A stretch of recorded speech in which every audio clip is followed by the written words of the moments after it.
छत्तीसगढ़ के रायगढ़ घराने से राजा चक्रधर सिंह के कथक नृत्य के लिए किए गए अथक प्रयासों को लेकर कथक नृत्यांगना और लेखिका डॉक्टर यास्मीन सिंह द्वारा लिखित पुस्तकों का राजधानी दिल्ली में विमोचन किया गया।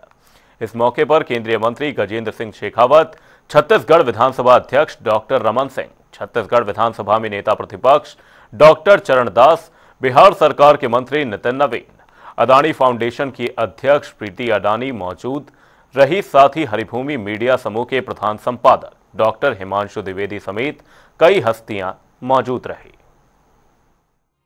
प्रसिद्ध संस्कृति कर्मी और कलाधर्मी डॉक्टर यास्मीन सिंह की प्रकाशित पुस्तकों का राजधानी दिल्ली में एक समारोह में विमोचन हुआ। उनकी 2 पुस्तकों का विमोचन केंद्रीय संस्कृति और पर्यटन मंत्री गजेंद्र सिंह शेखावत ने किया।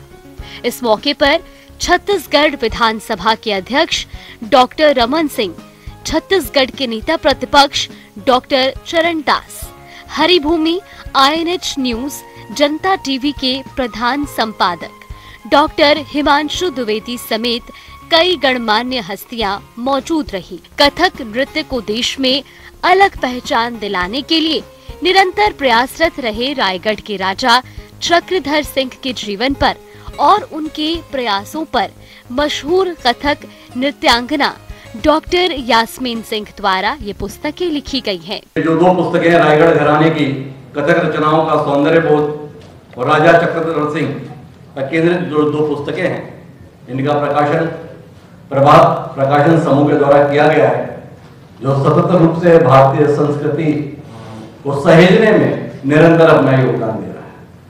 कथक अर्थात कथा को नृत्य के माध्यम से कहने की कला, बड़ा लंबा इसका इतिहास है और ऐसे क्षेत्र को मान्यता देने के लिए जिस प्रकार की विभूतियां मौजूद हैं, किन किन का नाम लें, ये जिक्र कर रहे थे डॉक्टर चरणदास महंत जी, ये कह रहे थे नितिन नवीन जी, और अमिताभ कांत जी हमारे बीच में मौजूद हैं। हमारे बीच में मशहूर अधिवक्ता महेश जेठमलानी जो राज्यसभा सदस्य हैं, वह भी मौजूद हैं।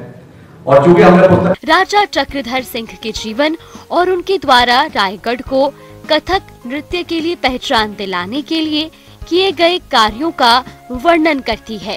राजा चक्रधर सिंह पर लिखी डॉक्टर यास्मीन सिंह की 2 किताबें रायगढ़ घराने की कथक रचनाओं का सौंदर्य बोध और राजा चक्रधर सिंह के विमोचन के अवसर पर राजा चक्रधर सिंह को याद करते हुए यास्मीन सिंह ने बताया कि कैसे उन्होंने अपना जीवन कथक नृत्य के लिए दिया। कथक के सौंदर्य, शिल्प और शिक्षा के प्रति मुझे हमेशा से ही अनुराग रहा है, जिस कारण मैं इस कला को साधने का प्रयास करती हूँ। मेरी कथक साधना को महत्वपूर्ण दिशा तब मिली जब मैंने रायगढ़ के दरबार में वहाँ की ट्रेन गुरुओं का नृत्य प्रदर्शन देखा। उस प्रदर्शन को देखने के बाद मुझे रायगढ़ घराने की कथक नृत्य को जानने, समझने और सीखने की मेरे मन में इच्छा जाग उठी। साथ ही मुझे महाराजा चक्रधर सिंह जी के महल में जाने का भी सौभाग्य प्राप्त हुआ, जहां तत्कालीन समय में देश भर के कलाकार और गुणीजन उनके आश्रय में रहकर कथक नृत्य को नव आयाम देने में अपना बहुमूल्य योगदान दे रहे थे। मैंने महाराजा चक्रधर सिंह द्वारा रचित ग्रंथों को देखना और पढ़ना चाहा, किंतु वह सर्वसुलभ न होने के कारण मैं उन्हें देख भी नहीं पाई और पढ़ भी नहीं पाई। तभी मुझे लगा कि जो महाराजा चक्रधर सिंह जी के कथक क्षेत्र का में जो योगदान कला जगत में है, उसको सबसे के सामने लाना अति आवश्यक हो गया है। इसी उद्देश्य को ध्यान में रखते हुए मैंने अपनी PhD कथक नृत्य के विकास में छत्तीसगढ़ राज्य का योगदान और सीनियर फेलोशिप रायगढ़ घराने की कथक रचनाओं का सौंदर्य बोध पर शोध कार्य किया। साथ ही अपने राष्ट्रीय और अंतर्राष्ट्रीय नृत्य समारोह में अपनी कथक प्रदर्शन में रायगढ़ घराने की बंदिशों का भी समावेश किया।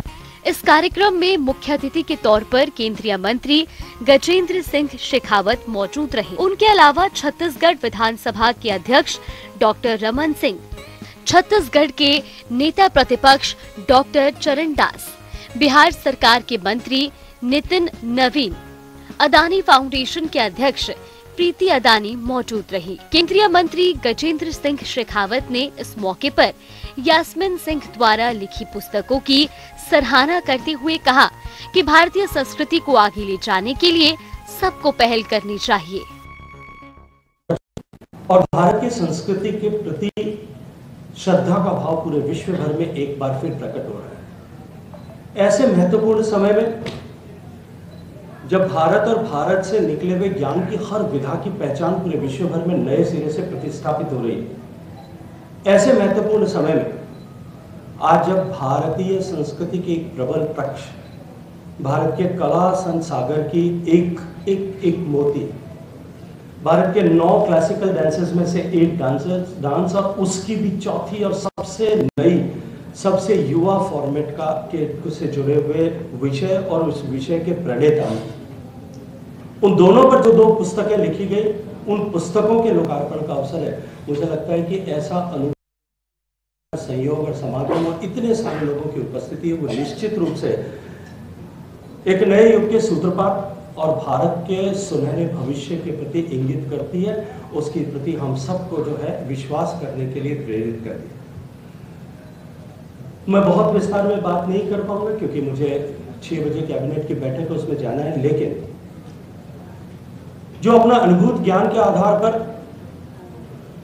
और जिस ज्ञान को संयोजित संकलित करके आदरणीय डॉक्टर यास्मीन सिंह जी ने 2 पुस्तक पुष्प लिखे हैं, उनमें विशेष रूप से राजा चक्रधर सिंह जी के जीवन चरित्र पर कि उन्होंने किस तरह से कथक के प्रणेता के रूप में अपनी भूमिका निभाई, उस पुस्तक के लिखने के लिए मैं इनकी हृदयपूर्वक प्रशंसा करना चाहता हूं, अभिनंदन करना चाहता हूं। छत्तीसगढ़ विधानसभा स्पीकर डॉक्टर रमन सिंह ने भी राजा चक्रधर सिंह के ऊपर लिखी किताबों की प्रशंसा करते हुए इसे एक बड़ी जिम्मेदारी बताया। निश्चित रूप से रायगढ़ घराना और रायगढ़ घराने के चक्रधर महाराज, उनकी उपलब्धि संगीत के क्षेत्र में, कला के क्षेत्र में, बाकी क्षेत्रों में तो रहा, स्पोर्ट्स के क्षेत्र में वो खुद एक अच्छे नर्तक भी थे, तबला वादक भी थे, वो बहुत अच्छे इंसान भी थे। और राजा के रूप में उनकी एक उपलब्धि बताना चाहता हूं कि जब सरदार वल्लभ भाई पटेल ने राज्यों के राज्य जो आजादी के बाद की जो बड़ी घटना हुई, 600 स्टेट उनके मर्जर के लिए जो योजना बन रही थी, उसमें सबसे पहले स्वेच्छा से जाके राज्य के विलय का हस्ताक्षर करने वाला कोई शख्स है तो चक्रधर महाराज ने किया। मैंने संगीत ही नहीं, देश को एक सूत्र में बांटने के लिए उन्होंने कार्य किया। और आज पिछले 3 दशक से चक्रधर महाराज जी का प्रताप ये है, उस भूमि का पुण्य ये है कि लगातार 3 दशक से वहां वार्षिक जलसा होता है, उत्सव होता है। हिंदुस्तान की बड़ी बड़ी हस्तियां जो रायगढ़ में कथक और अन्य नृत्य विधा में जिन्होंने महारत हासिल किया अंतर्राष्ट्रीय स्तर में, जब तक रायगढ़ के उस मंच में कार्यक्रम ना दे दे तब तक उनका कला की साधना पूरी नहीं होती, ऐसी मान्यता है। बड़े से बड़े कलाकार हर साल कोई न कोई राष्ट्रीय अंतर्राष्ट्रीय स्तर के आते हैं। यास्मीन भी चूंकि यहाँ लोकल बैठी है इसलिए हम उसको बोलते हैं, पर ये भी राष्ट्रीय और अंतर्राष्ट्रीय स्तर में कार्यक्रम देती है और काफी मेहनत करती है। ये भी रायगढ़ में जाके उन्होंने अपनी नृत्य कला का प्रदर्शन किया। 2 शहर है, रायगढ़ और एक खैरागढ़, जिसके बारे में कम लोग जानते हैं। कला साधना को समर्पित रहे इस सारस्वत समारोह में राजधानी दिल्ली में संस्कृति, कला, इतिहास और योगदान सुधीजनों के बीच एक यादगार शाम रही। न्यूज डेस्क, जनता टीवी।